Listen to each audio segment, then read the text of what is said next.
Hey everybody, Jason Burmis here. And, I got to admit, in the case of Harvey Weinstein, I got quite a few things wrong.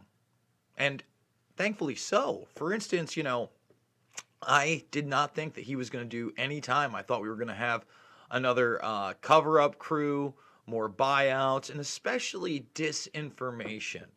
When the story broke that somehow his genitals were deformed and it almost appeared as if he was hermaphroditic down there and had both sets of genitalia. Well, I immediately called nonsense and said, well, this is obviously there to, really discredit his accusers. Folks, truth is stranger than fiction. And in fact, that's probably one of the things that actually got the jury to convict, as it was a detail that was so real and so grotesque, it's hard to believe. And we're going to go over that in a moment.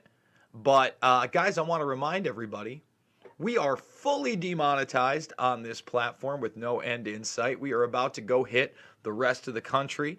We're hitting the states that have the most freedom, guys. It looks like the plates are coming next week. So hopefully within a week or so's time, we're going to be on the road.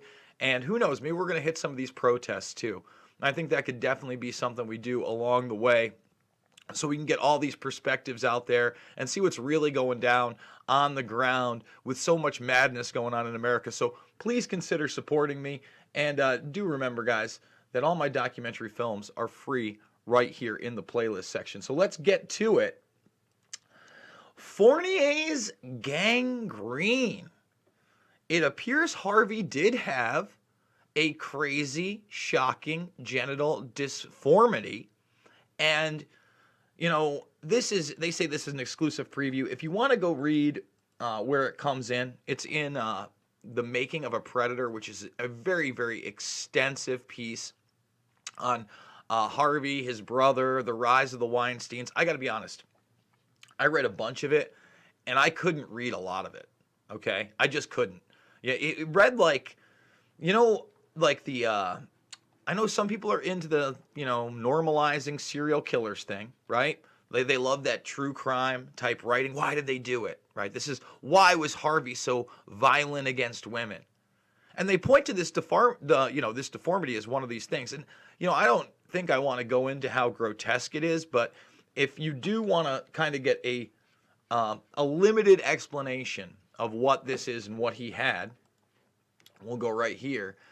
And basically, the deformity was first revealed when actress Jessica Mann, one of Weinstein's accusers, said she felt compassion for Weinstein after she saw his deformed genitalia, which appeared to have scarring. So, basically, he had a bacteria enter through a cut or scratch in the genital region, and then it spreads into the bloodstream. And then some people require skin grafts, but in extreme cases like his, apparently they take your testicles. All right? So like when I was hearing, wow, he didn't have any testicles, and it appeared as if that he may have had a vagina or something, I couldn't believe it, right? Now, one of the more grotesque things that's revealed in this piece, and that the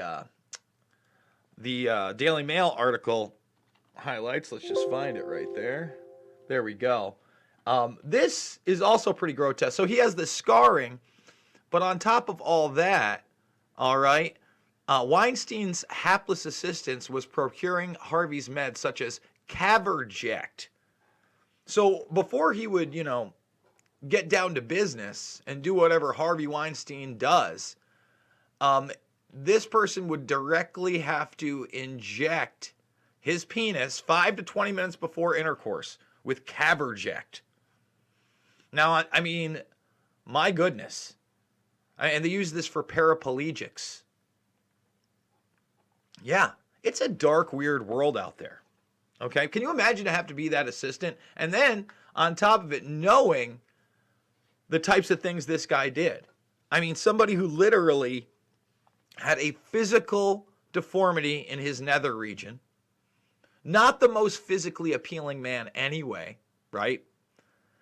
And now your job is to inject caverject into that person's penis so they can possibly go sexually assault somebody. Dark world we live in. And that's the person that produced amazing films like Reservoir Dogs, right?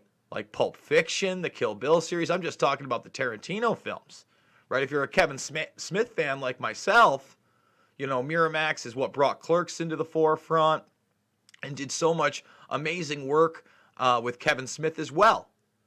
I mean, back in the day, Miramax put out Good Will Hunting, you know, and I'm not saying that you erase all the artwork, by the way. I'm not a cancel culture guy, but we got to confront the fact that we live in a very dark world. And by the way, I want to confront the fact I get things wrong. I get things wrong. And I will always accept another viewpoint, at least listen to it, right? If someone's genuine and respectful, I'm not right all the time. And I mean, I remember I was on my way down to D.C. I did not think that they were going to, first of all, convict him, and then I thought the sentencing was not going to be as harsh as it was. And remember, there's more cases coming out of California whenever the injustice system starts again. But in this case, it appears that we did get justice.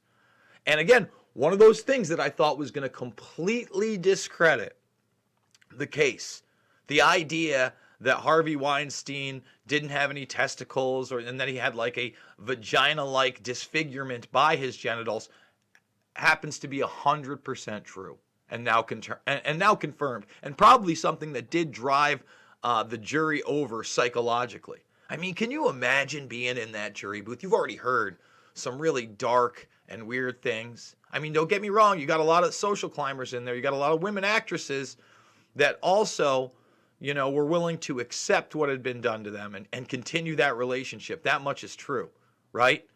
But all of a sudden, you're handed this after hearing this story that just can't be true. I mean, if there's a human being that looks goblin-esque, it's over my shoulder, right? It's there. And then they hand you the thing, and one juror after another, like, I mean, you are horrified by this. So again, I'm going to say it. If you want to check out all the details, if you're into like profiles on serial killer like sociopaths, maybe this one's for you, because this one's going all the way back to where he grew up. I believe it might even be an excerpt from a novel, but get ready to set in. It is a good 20+ minute read. And again, I'm not going to make excuses for Harvey Weinstein. I'm not trying to get into the mind of a psychopath. No, thank you. There's plenty of psychopaths out there, folks. And a lot of them, like Harvey, they wear ties. They're in suits. They have distinguished positions. Remember, Harvey Weinstein was the personal projectionist for the President of the United States, Bill Clinton.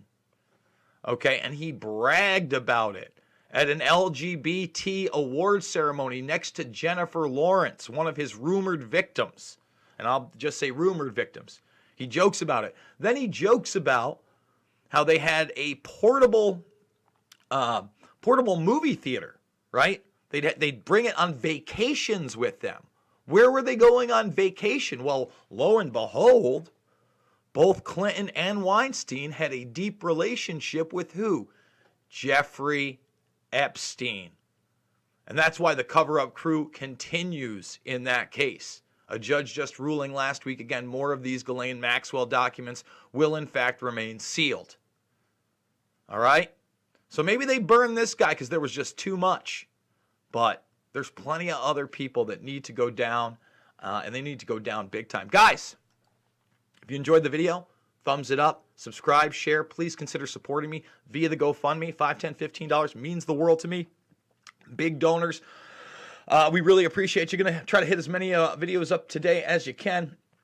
Go check out my facial recognition video. Please go check out Bill Gates and how to bring him down with Derek Bros of the Conscious Resistance. Yesterday was a global day of action against Bill Gates. There was actually some stuff going on in Albany yesterday. I was very happy to see. And people are waking up to the fact that they don't want unaccountable billionaires reimagining my state, but there's not much they can do. Remember, Cuomo says it's going to be Bloomberg with his contact tracing force, and Bill and Melinda Gates to reimagine education in the state. Oh yeah, and Eric Schmidt, he'll take care of the rest. You know, Eric Schmidt, this guy. He's a really great guy. Yeah, it's the new digital age. He'll just reshape the future of people, nations, and businesses, and we'll start here in New York. No thank you. No thank you. Remember, you can check out all of my documentary films, Loose Change, Final Cut, Fabled Enemies, Invisible Empire, In New World Order to Find, and Shade the Motion Picture, where? Right here in the playlist section, all for free. And I'm also on Rockfin. If you are a paying subscriber on Rockfin, you get access to all of these creators up here as well for free. And they have free content too, so you can just sign up, follow a bunch of them. Look, there's free content all over the place underneath. Free, free, free, free. So go make an account over at Rockfin. Check them out as well. It's very refined to a lot of things that I enjoy, such as mixed martial arts, free thinking media, Brazilian Jiu-Jitsu. There's no cat videos here, folks, but it's free to make an account. And if you want to endorse me there, great. I really do appreciate it. I love you guys. We'll see you soon on the flip side.